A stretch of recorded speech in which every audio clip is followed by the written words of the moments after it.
Blessed be the name of the Most High God, the God whose I am and the God whom I serve. Blessed be his holy name forever. In him we are everything, and without him we are nothing. He is our God, he's our strength. He's the pillar of our nation. He's the power within our hearts. He is everything. And I thank God that I am here today to say a few words about one of his, not just servants, but generals, that did so well in his life and whose work will continue to speak for him into time eternity. So much has been said, and what more can I possibly add about this great man? He was somebody that loved his people with a passion. I can testify to that. Because when things were happening here 2 years ago, and on Christmas Day and Christmas Eve, and I have to say this, 808 people were slaughtered in this community, in his community, in our community. And he came to see me in my house and we had a long talk.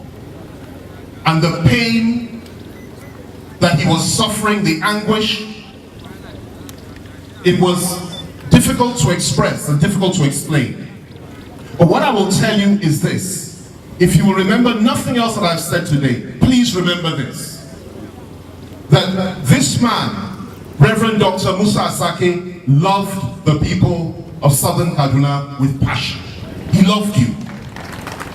He wept for you. He prayed for you. And most importantly, he fought for you. And I believe that one of the ways we can honor his great memory and build on his foundation is to never allow anybody to make us forget what he stood for and what he fought for all his life.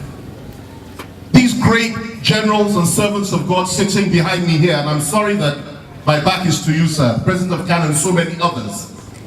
I want to encourage you today. I want to encourage our traditional rulers. And I want to say to you that you are the last line and the first of defense against that which seeks to destroy each and every one of us. I will also say this to you. Had it not been for men like Reverend Asake, things may have been very different, because he was a man of peace at a time when many of those that were being slaughtered in our nation, simply for being Christians, being slaughtered on a daily basis. And the President of the Federal Republic, and the Governor of this state, and all those in power and authority, that one of the most dangerous things that anybody can do is to continue to sit by and allow the blood of Christians to be shed. You see, we are here mourning a great son of the body of Christ, but we're alive. There are many that have been slaughtered in their homes, that are being slaughtered every day. They are no longer alive. It's not a joke to them. Their families are in mourning and suffering every day, and it happens every day. And I ask my elders and I ask my fathers, how long will this go on? You talk about Fulani herdsmen, cattle rearing. You talk about people that go around from community to community, burning homes, burning churches, killing our clerics, killing our women and killing our children, and doing all manner of things to offend the living God in the name of Islamization. That is a fact, and I have no fear, and I will say anywhere, any place, at any time, Nigeria can never be Islamized. Nigeria can never go down. Nigerian Christians will never be intimidated. And our sense of restraint is not a sign of weakness. It is because we fear our God and we love humanity. And I urge every leader, every Christian, every believer in our great nation to continue to be restrained, to continue to pray, and most importantly, to continue to be strong. This shall not last, it shall come to pass.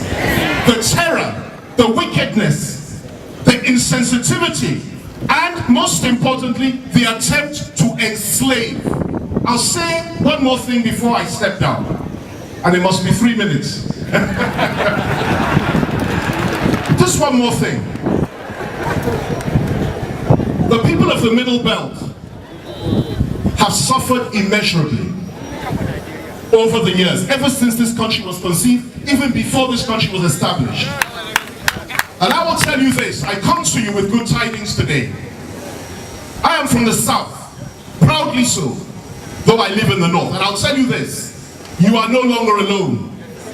The Southwest, the Southeast, the South-South, the Middle Belt, we are one. And we shall march together as one against the common oppressor and he that seeks to enslave us all.